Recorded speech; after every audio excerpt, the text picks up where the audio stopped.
Farid Lasri, anthropologue, doyen du Collège des sciences sociales de l'Université internationale de Rabat.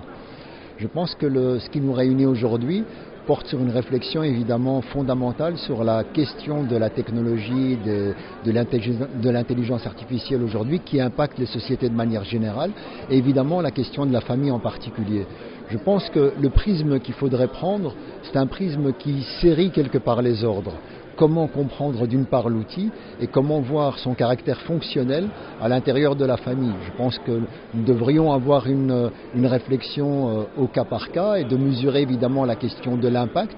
Peut-être se méfier sur les champs qui peuvent aller vers des formes d'addiction, d'un manque de contrôle, d'une immersion, je dirais, radicale, c'est-à-dire tout ce qui relève de l'excès et qui était déjà le cas pour Internet ou pour d'autres dimensions technologiques.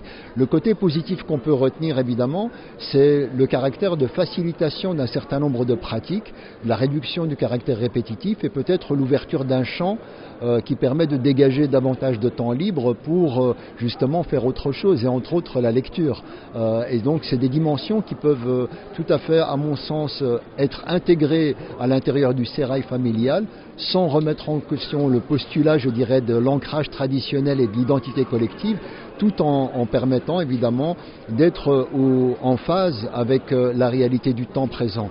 Ce type de débat s'est posé avec l'entrée de l'ordinateur dans les foyers, l'entrée d'Internet dans les foyers. On voit évidemment à quel point ça a pu avoir autant de dimensions positives, mais aussi des dimensions qui pouvaient être négatives, comme la question de l'intelligence artificielle se pose à mon sens dans le même cadre.